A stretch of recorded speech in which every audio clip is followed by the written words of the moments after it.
ತೋಪಿನ ರಂಗನಾಥ ಸ್ವಾಮಿ ಜಾತ್ರಾ ಮಹೋತ್ಸವ.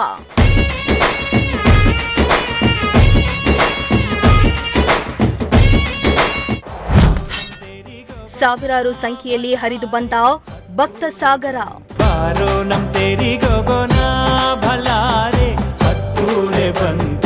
ಗ್ರಾಮಾಂತರ ಕ್ಷೇತ್ರದ ಹೆಬ್ಬೂರು ಹೋಬಳಿಯ ಸೋಪ್ನಳ್ಳಿಯ ಶ್ರೀ ತೋಪಿನ ರಂಗನಾಥ ಸ್ವಾಮಿ ಜಾತ್ರಾ ಮಹೋತ್ಸವ ಇಂದು ಅದ್ದೂರಿಯಾಗಿ ಜರುಗಿದ್ದು ಸಾವಿರಾರು ಸಂಖ್ಯೆಯಲ್ಲಿ ಭಕ್ತರು ಆಗಮಿಸಿದ್ರು.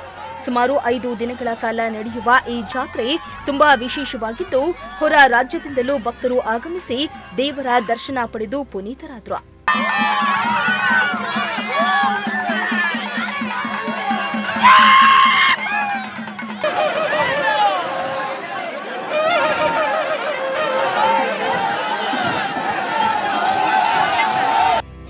ಇಂದು ಗ್ರಹಣ ಇದ್ರೂ ಕೂಡ ಅದ್ದೂರಿ ಜಾತ್ರಾ ಮಹೋತ್ಸವವನ್ನ ಕೈಗೊಳ್ಳಲಾಗಿತ್ತು.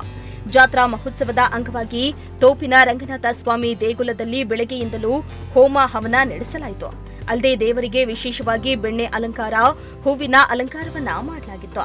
ಇಂದು ಮಧ್ಯಾಹ್ನ 12 ಗಂಟೆ ಸುಮಾರಿಗೆ ರಥವನ್ನ ಎಳೆಯಲಾಗಿದ್ದು, ರಥ ಎಳಿತಿದ್ದಂತೆ ಬಾಳೆಹಣ್ಣು ದವನ ಎಸೆದು ಭಕ್ತರು ಇಷ್ಟಾರ್ಥ ಸಿದ್ಧಿಗೆ ಪ್ರಾರ್ಥನೆ ಸಲ್ಲಿಸಿದ್ರು. ಅಲ್ಲದೆ ದೇವರನ್ನ ಅದ್ದೂರಿಯಾಗಿ ಮೆರವಣಿಗೆ ಮಾಡಲಾಯಿತು.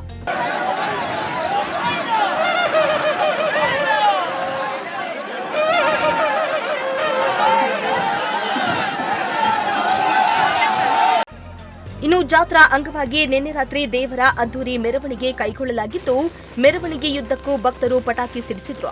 ಅಲ್ಲದೆ ಕೊಂಡೋತ್ಸವವನ್ನ ಕೂಡ ಕೈಗೊಳ್ಳಲಾಗಿತ್ತು. ಅದ್ದೂರಿಯಾಗಿ ಸಾಗಿದ ರಥೋತ್ಸವಕ್ಕೆ ಸಾವಿರಾರು ಸಂಖ್ಯೆಯಲ್ಲಿ ಭಕ್ತರು ಭಾಗಿಯಾಗಿದ್ದು, ಅನ್ನ ಸಂತರ್ಪಣೆಯನ್ನ ಕೂಡ ಏರ್ಪಡಿಸಲಾಗಿತ್ತು. ಜೊತೆಗೆ ಅಹಿತಕರ ಘಟನೆ ನಡೆಯದಂತೆ ಮುನ್ನೆಚ್ಚರಿಕೆ ಕ್ರಮವಾಗಿ ಬಿಗಿ ಪೊಲೀಸ್ ಭದ್ರತೆಯನ್ನ ಕೈಗೊಳ್ಳಲಾಗಿತ್ತು.